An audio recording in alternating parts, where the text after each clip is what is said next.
खुला भंडारा गैब का, बिन चिट्ठी बिन नाम। पूर्ण परमात्मा कबीर साहिब जी ने आज से 510 वर्ष पहले काशी में 3 दिन तक सभी संप्रदाय के 18 लाख लोगों को बिना चिट्ठी बिना कोई नाम भंडारा करवाया था। उसी दिव्य धर्म यज्ञ दिवस के उपलक्ष्य में आज वैसे ही बंदी छोड़ सदगुरु रामपाल जी महाराज जी द्वारा विश्व के सभी संप्रदाय के समस्त मानव समाज के लिए 3 दिन तक विशाल भंडारे का आयोजन किया जा रहा है।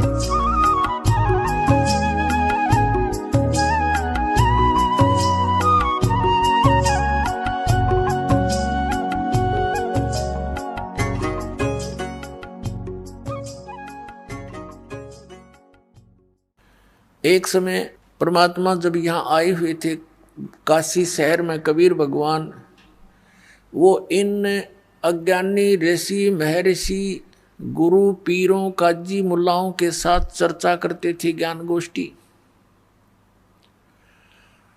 और उनके पास कोई जवाब नहीं होता था। वो सारे चिंगर जाया करते, फड़क जाते और कहते ये कबीर झूठा है, कपटी है। उन्होंने बहुत कोशिश की, बहुत तरह उनको यातनाएं दी, मारने की चेष्टा की, परमात्मा को मारने के लिए भेजे। एक शेख तकी नाम के पीर ने गुंडे भेज दिए तलवार लेकर।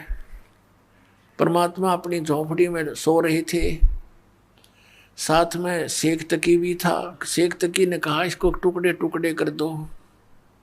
गुंडे ऐसे तलवार मारे, परमात्मा के शरीर में आर पार निकल जा, फिर मारे आर पार निकल जा। उन्हें कई जगह से टुकड़े टुकड़े करने की चेष्टा की और तलवार निकलते शरीर उसाए हो जाए, नो का नो एज इट इज। तब उन्हें अपनी तरफ से न सोच लिया ना मार दिए तो परमात्मा खड़े हो गए। नो बोला भाई बैठ जाओ तो दूध पिलाता हूँ, दूध पी कर जाइयो। अब उन्हें सोचा हमने तो मार दिया था, यो आदमी खड़ा हो गया। बुखार चढ़ गया उन गुंडा के और डांक ठोक दी, भाज लिए। 1 हफ्ते पाछे परमात्मा गए उनके पास कि भाई मैं भूत नहीं, मैं परमात्मा हूँ, और वो मूर्ख की बात मत आया करो, क्रम बिगाड़ दिया तुमने। तब उनका बुखार उतरा आशीर्वाद भगवान से। ऐसे बहुत से जुल्म के इन्होंने। एक समय सरसों के तेल में उबलते हुए कढ़ाई में डाल परमात्मा को परीक्षा ली कि इसमें बैठ, जब तू भगवान है तो जीवित रह जाएगा, हम तो न मान लेंगे। शेख तकी पीर कहने लगा। साथ में वो दूसरे गुरु जैसे ब्राह्मण लोग थे, ऋषि थे, वो भी दुखी थे भगवान के सच्चे ज्ञान थे। तो वहाँ उबलते तेल के सरसों के कढ़ाई में परमात्मा बैठ गए। उन्हें कहा या तो बैठना, हम तो न पटकेंगे इसके में ठाक है। परमात्मा बोले ये कष्ट भी क्यों दूं आपको, मैं आप ही बैठ जाता हूँ। परमात्मा उबलते हुए सरसों के तेल के कढ़ाई में बैठ गए। गर्दन बाहर दिखाई देती, शेष शरीर अंदर है। अब सिकंदर लोधी दिल्ली का बादशाह भी वहां पर विद्यमान है। हजारों की संख्या में दर्शक खड़े हैं। जब परमात्मा डूबे नहीं, जले नहीं, मरे नहीं, शेख तकी हैरान हो गया। उसने कहा कि राजन, इसने तेल की तासीर ठंडी कर दी जंतर मंतर करके।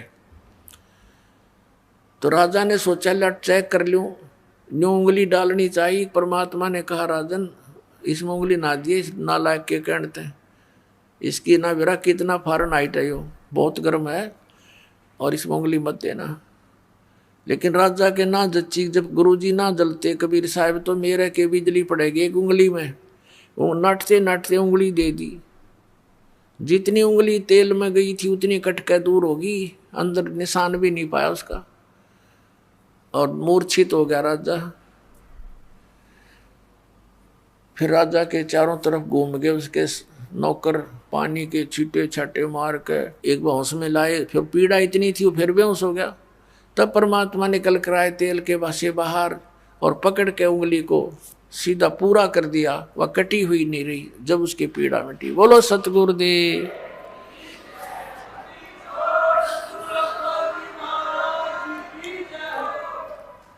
तो उस समय परमात्मा ने खड़ा होकर के सत्संग किया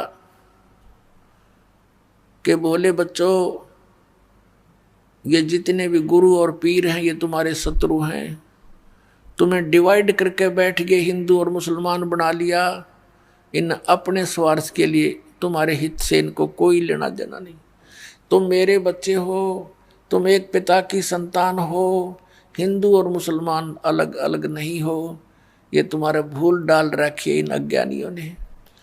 तो इस तरह काफी देर सत्संग किया। लोग उस चमत्कार से प्रभावित होकर के कई हजारों ने परमात्मा का उपदेश लिया, दीक्षा ली, शिष्य बने। और भी बहुत सारे ऐसे लीलाएं परमात्मा ने की। अब जैसे इन्होंने क्या किया कि भी ना तो यू मारे तो मरता, ना यू ज्ञान में हारता। अब इसका क्या करें?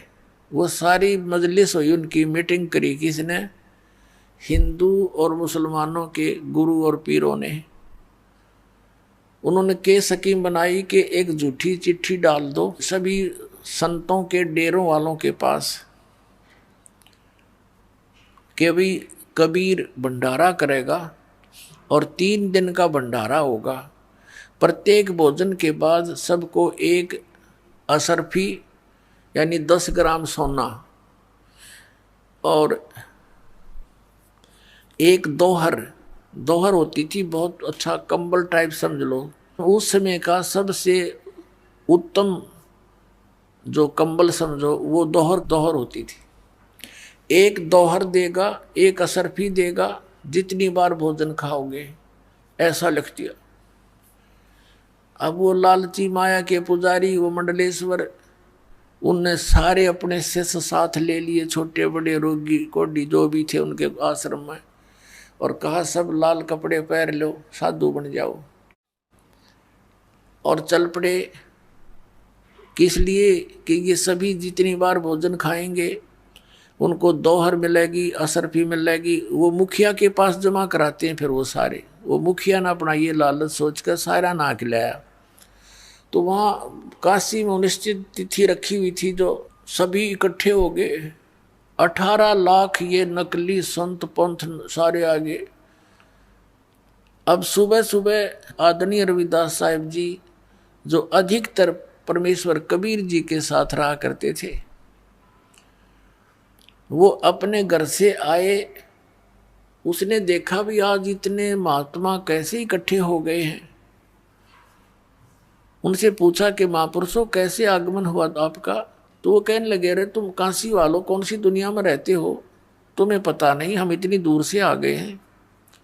तुम्हें नहीं पता कि एक कबीर नाम का कोई दुल्हा है और वो भंडारा कर रहा है, 3 दिन का भंडारा है। रविदास जी तो शक पके रह गए कि भगवान ने मेरे आगे जिक्र भी ना कराया। वो जान गया कि इनकी चाल है कोई। रविदास जी ने पूछा भी कोई प्रमाण है तुम्हारे पास? उन सब ने वो झूठे चिट्ठे दिखाई दिए। ये देख ले, हम वैसे थोड़े आते हैं। रविदास जी चले थे फ्रेश होने के लिए। अब कहा कि फ्रेश हो थे, वो तो सट्टी पिट्टी गुम होगी कि न जुल्म कर दिया। यो नया बखेड़ा और तैयार कर दिया भगवान के लिए। पहुंच गए परमात्मा की झोंपड़ी पर और कहा, भगवान अब तो काशी छूटेगी अपनी, अपन काशी त्याग कर जाना पड़ेगा। परमात्मा बोले, क्या हो गया ऐसा? रविदास जी ने बताया कि गिनती नहीं इतने व्यक्ति आए हुए हैं, साधु संत, और सबके हाथ में चिट्ठी है कि कबीर भंडारा करेगा, 3 दिन का भंडारा होगा, मोहर असरफी प्रत्येक भोजन के बाद देगा। और ये माया के पुजारी सारे इकट्ठे हो गए। भगवान सारी काशी के अंदर वो साधु साधु दिखाई देते। परमात्मा कबीर परमेश्वर जी कहते, सोचल सिद्धर मैं करूं। कहने लगे, रविदास जी आ जाओ, बैठ जाओ, अंदर बैठ जा मेरे पास। अंदर से कुंडी ला ले, आज सांकल नहीं खोलेंगे। और भाई ऐसा करूंगा, रात्रि में अपने बच्चों को, अपने माता पिता को लेकर मैं चला जाऊंगा बाहर। ये नहीं जीने देंगे रविदास मेरे को। पुण्यात्माओं, कबीर परमेश्वर के अपने बच्चे नहीं थे, ना उनकी कोई शादी विवाह हुआ था। 2 बच्चे इस शेख तकी की फड़क निकालने के लिए और इस उद्देश्य से कि ये शायद मान ही जावे, इसलिए एक लड़का और एक लड़की 12-13 वर्ष के ये मुर्दे जीवित किए थे। ये कथा सुनाएंगे क्योंकि आज प्रसंग वो भी चला है, पहले ये पूरा कर लेते हैं। और माता पिता उनके नहीं थे, क्योंकि वो नीरू नीमा उनको कमल के फूल से उठा कर लाए थे। रविदास जी बैठ गए, परमात्मा भी बैठ के माला लेके कोने में, अकबे भगवान ने याद करे रविदास जी, परमात्मा आपत्ति टाला करता है। पुण्यात्मा हमारे लिए उदाहरण है कि जब ऐसी कोई समस्या हो तो भगवान ने याद करा करो। रिश्तेदार कुछ नहीं कर पाओगे उस समय आपकी, ना कोई और मदद कर पाओगा। कबीर परमात्मा बैठ के माला लेकर और उधर से पहुंच गए सतलोक में। एक रूप में बैठे रविदास जी के पास ऐजे दुल्हा कबीर, दानक कबीर, और वो परमात्मा कबीर अन्य रूप बनाकर सतलोक में पहुंचे। यहाँ से जाने से पहले ही वहाँ टेलीफोन कर दिया भगवान ने, कैसे ऐसे तैयार करो, भोजन तैयार करो इतने व्यक्तियों का। जब परमात्मा वहाँ पहुंचे सतलोक में, उसी समय कहा कि हे भगवान, आपके आदेश अनुसार ये सब तैयार कर रखे हैं और ले चलो, हम भी साथ चलते हैं आपके। 9 लाख बैल बनाए परमात्मा ने उन्हीं ऊपर की आत्माओं के, और उनके ऊपर जैसे गधे पर बोरा रखते हैं, थैला, उसमें सामान रख देते हैं। पहले क्या होता था, ये बिजनेसमैन ट्रांसपोर्ट जो करते थे माल को, वो बैलों के ऊपर गधों जैसे बोरे रखा करते थे। उनके अंदर वो सामान, जैसे किसी मंडी से शक्कर ले ली और दूसरी में जा बेची, वहाँ से कणक ले ली, वो तीसरी में ला बेची, और सैकड़ों हजारों की संख्या में 200, 400 बैलों के ऊपर एक टाइम में ट्रांसपोर्ट करते थे। उनको बंजारे बोला करते थे, बिजनेसमैन बंजारे, जो बनज करते थे। तो उसी तरह के एक बंजारे का रूप धारण किया परमात्मा ने, केशव नाम धर लिया अपना, अन्य रूप बनाया। एक सिद्धि बहुचोले धार है, एक सिद्धि है जो बहुत शरीर बना सकती है। परमात्मा में तो ये असंख्य सिद्धियां हैं, इन्हीं से प्राप्त भक्ति स्टोर करके, परमात्मा की भक्ति स्टोर करके आम साधु संत भी ऐसी लीला कर दिया करते थे। तो वहाँ से 9 लाख बैलों के ऊपर 18 लाख व्यक्ति वहाँ पर इकट्ठे हो गए थे काशी में। 9 लाख बैलों के ऊपर बना बनाया भोजन सतलोक का, पूरी, कचौरी, लड्डू, जलेबी, बर्फी, खुरमे, दही, बड़े, खीर, खांड, देसी घी, और सब लाद कर चल पड़े। काशी से थोड़ी सी दूरी पर वहाँ आकर नीचे उतर गए। साथ में कुछ बंजारे यानी उनके सेवक भी साथ थे। आदरणीय गरीबदास साहिब जी को परमात्मा मिले थे सन 1727 में। उनको सचखंड लेकर गए थे परमेश्वर, जैसे एक जिंदा महात्मा के रूप में आकर के, जैसे आदरणीय गरीबदास साहिब जी को लेकर गए, ऐसे ही आदरणीय नानक साहिब जी को लेकर गए थे। बेई नदी से सचखंड लेकर गए थे, फिर वापस छोड़ा था। ऐसे ही गरीबदास जी को ऊपर ले जाकर वापस छोड़ा था और उनकी दिव्य दृष्टि खुल गई थी। परमात्मा ने उनके अंदर ज्ञान फीड कर दिया था, दिव्य दृष्टि खोल दी थी। उसी आधार से गरीबदास साहिब जी ने परमात्मा की लीलाओं का आंखों देखा वर्णन किया।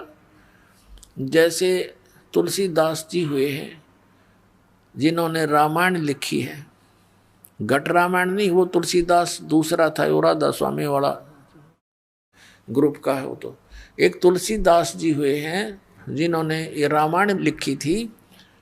पहले रामायण संस्कृत में थी, उन्होंने फिर अपनी दिव्य दृष्टि से, उसकी भी दिव्य दृष्टि खुल गई थी, तो उसने ये श्री रामचंद्र जी की लीला लाखों वर्ष के बाद ज्यों की त्यों चित्रार्थ कर दी थी। तो इस दिव्य दृष्टि की भी रेंज होती है, जैसे सूक्ष्मदर्शी होती है, उस सूक्ष्मदर्शी यानी दूरबीन की भी रेंज होती है। तो गरीबदास जी की जो सूक्ष्मदर्शी यानी दिव्य दृष्टि थी वो तुलसीदास की दिव्य दृष्टि से प्रबल थी। तो ऐसे गरीबदास जी ने फिर परमात्मा की आंखों देखा हाल बताया है। तो वहां से जब क्या बताया गरीबदास जी ने, उनकी वाणी में लिखा है कि वो नीचे आकर बैल उतरे ना, तो उनके सिर पर सींग थे और नीचे जमीन से भी उनके कदम लगभग 6 इंच ऊपर चल रहे थे, 6 इंच ऊपर टिक रहे थे, जमीन पर नहीं टिक रहे थे और चल वैसे ही रहे थे जैसे आम बैल चलते हैं। और वो दिखाई केवल उन्हीं को देते थे कि ये जमीन पर पैर नहीं रखे इनके, जिनको कुछ आध्यात्मिक उनकी दृष्टि काम करती थी। तो वहां आकर के काशी के चौपड़ के बाजार में मेन स्थान तो वहां बना लिया, अपना स्टोर भंडारे का जो सामान था, और बाकी टेंट लगा दिए बहुत लंबे चौड़े, कई टेंट लगा दिए। फिर उन टेंटों के अंदर भंडारा शुरू कर दिया, टेंटों से बाहर टेंटों में सामान डाल दिया और लोग आगे भाई रोटी खाने लगे हो तो भंडारा शुरू कर दिया। 18 लाख आदमी और साथ में वो सतलोक से आए हुए हंस, ये राधा स्वामी वाले ठेकेदारी ले रहे हैं सतलोक की, इनका का पता नहीं, क्योंकि वहाँ तो प्रकाश ही प्रकाश है, नूर ही नूर है, वहाँ भगवान है ही नहीं। वहाँ गई हुई जीवात्मा ऐसे समा जाती है उस परमात्मा में, प्रकाश में, जैसे बूंद समुद्र में है। फूटे बाग हमारे ऐसे गुरु मिले हमारे को नकली, वहाँ तो सारी व्यवस्था है।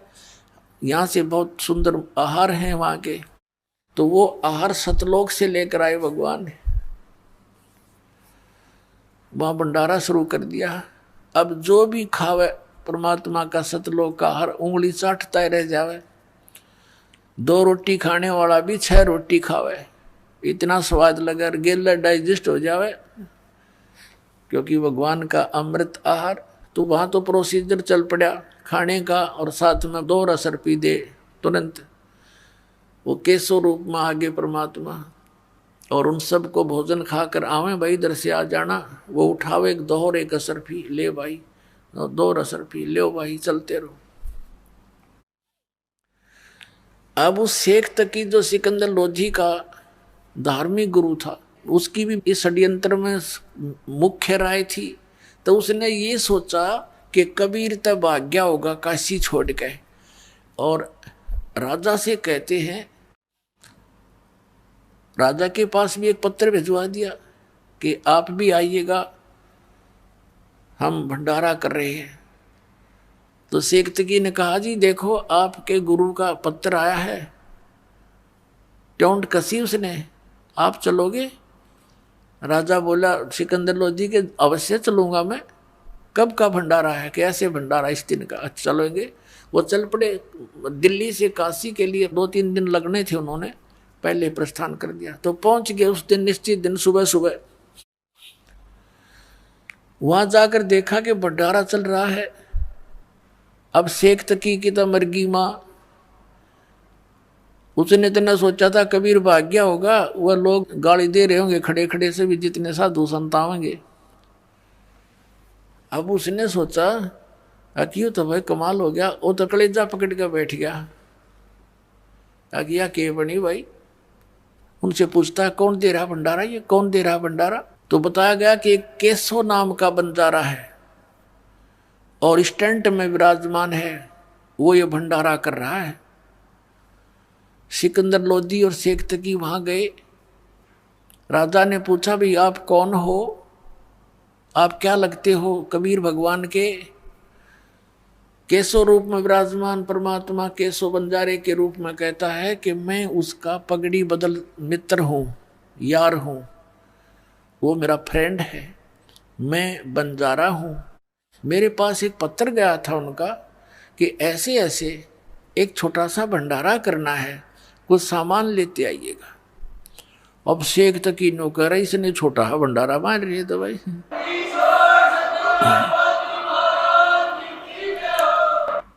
उस मंदबुद्धि ने न्यू ना सोची, जो सारी सृष्टि को पालन कर रहा है उसके लिए तो भंडारा छोटा ऐसा है। ये तो 18 लाख आदमी, और वो पूरे विश्व के असंख्य ब्रह्मांडों का पालन पोषण करने वाला, उसके लिए के भंडारा यूं जैसे 1000 मन गेहूं हो किसी के पास और एक मुट्ठी उठा कर डाल दिए चींटियों के बिल पे, वो न तो 1 साल बहुत है, वह 1 वर्ष उस पूरी चींटियों के बिल करोड़ों अरबों पुरानियों को 1 वर्ष, और उसका बाकी सामान्यों का नहीं रहेगा। तो ऐसा समझो समर्थ कबीर भगवान को, हमारे लिए तो एक मुट्ठी घेर देना पूरा 21 ब्रह्मांड सारे 100 साल तक छके रहे ये, लेकिन हमारे से कर्म तक कोई ना जो हमारे लिए कुछ कर दे।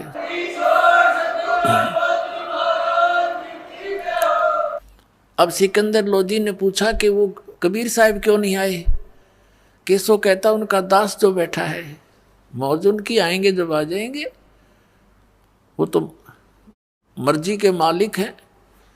अब सिकंदर लोधी कहते उत्सुकता और घनी बढ़ गई कि दर्शन करो इसे महापुरुष के, जिसके लिए केसो कैसे बन जा रहे जिसके, लेकिन बुद्धि भ्रष्ट होगी उससे एक तकी की। और तो मुंह चढ़ा के क्लोजा बैठा कि तो दूर अपने मुसलमानों के घर पर वहां पूजा करवाओ बैठ के। सिकंदर लोधी हाथी पर विराजमान था, पहुंच गया परमात्मा की झोंपड़ी पर, जाके दरवाजा खटखटाया। अब रविदास जी कहने लगे महाराज ये तो आ गए यहाँ पर। परमात्मा बोले दरवाजा ना खोलिए, बोलिए मत, बस देखी जागी। दरवाजा तोड़ कर वैसे कहा जी हम तो निकले नहीं बाहर। फिर दरवाजा खटखटाया और आवाज लगाई कि हे परवरदिगार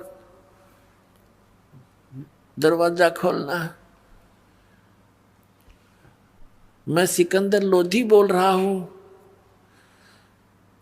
अब कबीर साहब कहने लगे राजन मैं दरवाजा नहीं खोलूंगा, मेरे साथ तो इन्होंने जुल्म गुजार दिए राजन।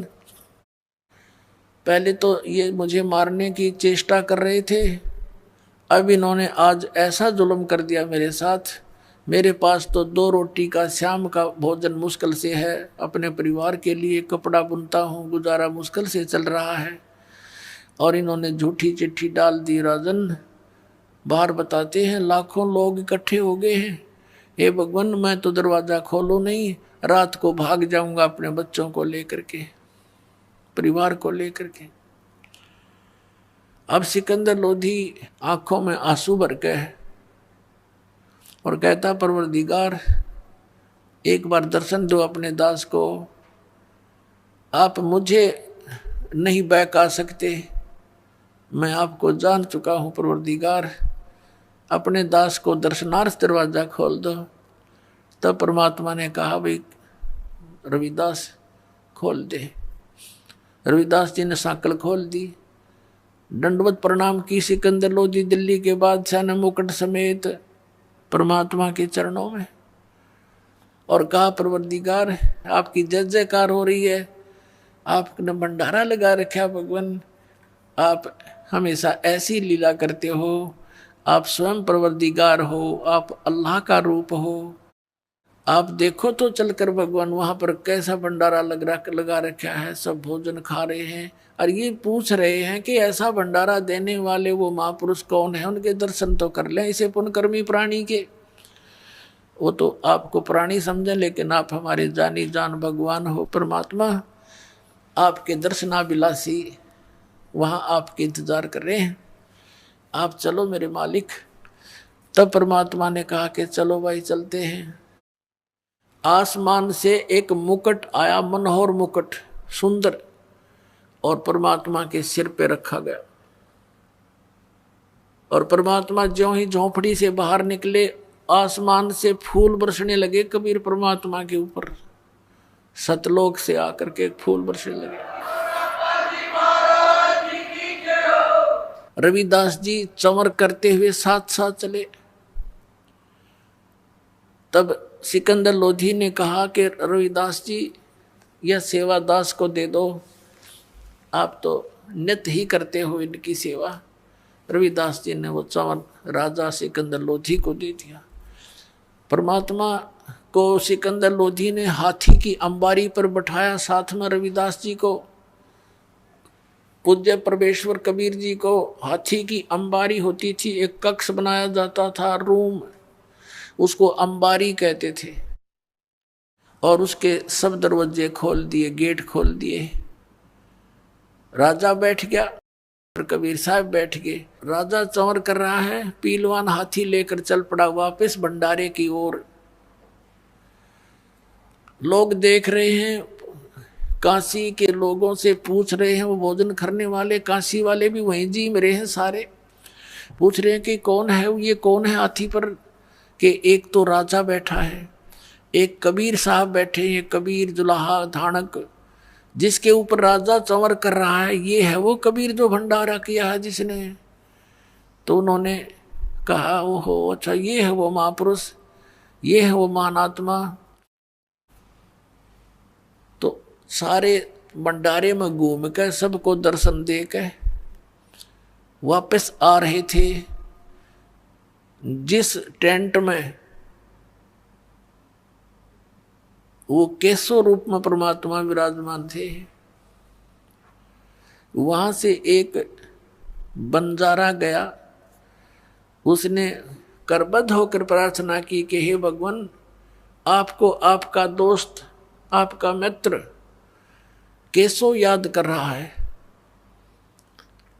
परमात्मा हाथी से तुरंत नीचे उतरे, राजा और रविदास जी भी साथ साथ आ गए, और जो ही उस टेंट में प्रवेश किया परमात्मा ने, जिसमें केशव विराजमान था अलग तख्त पर, उसी समय क्या देख रहे हैं, राजा भी देख रहा है और भी देख रहे हैं कि तुरंत एक तख्त बिछ गया अपने आप मिनटों में, उसके ऊपर कपड़े जैसे आप फिल्मों में देखते हैं कंप्यूटर में बनते चले लग रहे हैं, वहाँ ऐसे हो रहा है, ऐसे बढ़िया रेशमी से उसके ऊपर वस्त्र बिछ के किनारीदार चारों तरफ सुंदर, और वहां परमात्मा बैठ गए जच के उस तख्त के बीच में,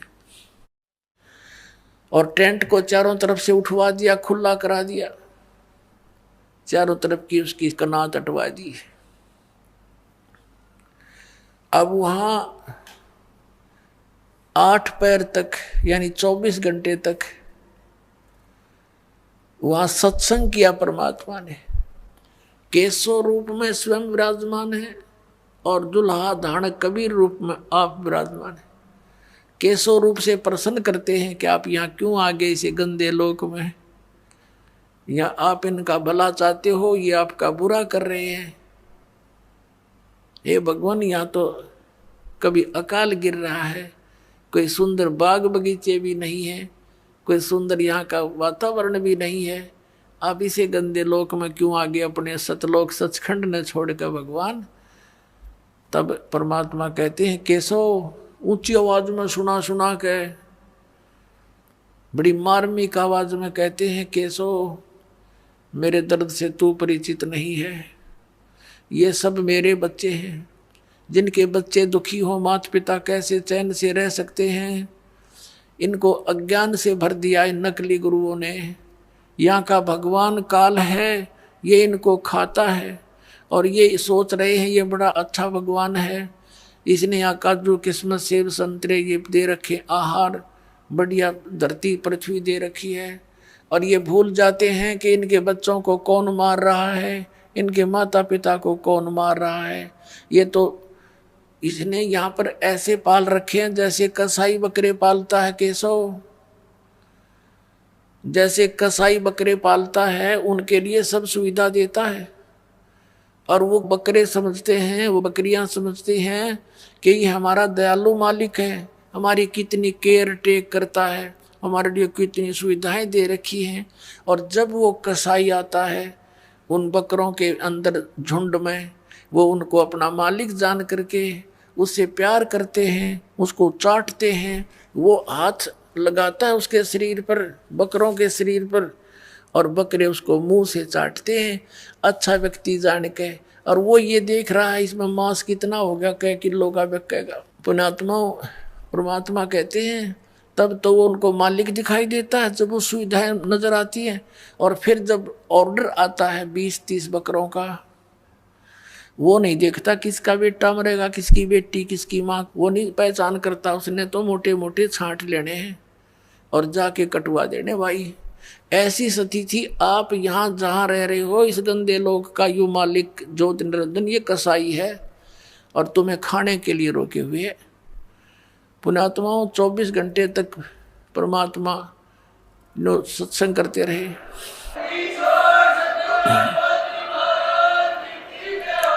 अब बैठ के चारों तरफ लाखों व्यक्ति वो इकट्ठे तक करे थे उन ढेडों ने, दुष्टों ने, परमात्मा को नीचा दिखाने के लिए।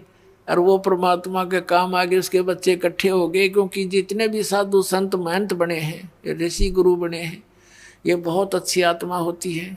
परमात्मा की तरफ में घर भी त्याग देते हैं, लोक लाज भी छोड़ देते हैं, फिर ये काल के दूतों के फंस जाते हैं, इनका जीवन नष्ट कर देते हैं, अज्ञान से भर देते हैं। तो अच्छी आत्माएं थी, भगवान के लिए भटक रहे थे। उन्होंने सुना मालिक का सत्संग 8 पैर तक है। होए होए गद गद हो गए सारे, चारों तरफ बैठ कर नाम लिया कई लाखों ने।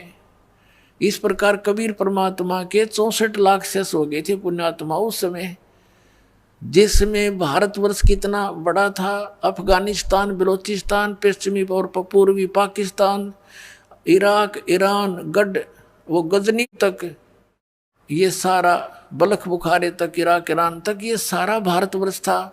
और उस समय भारतवर्ष की आबादी 600 वर्ष पहले मुश्किल से 4 करोड़ होगी। और उस 4 करोड़ आबादी में तो 64 लाख से हो जाना बालका का खेल नहीं है। ना कोई मीडिया था, ना कुछ और था। वो समर्थ की समर्थता का प्रमाण था।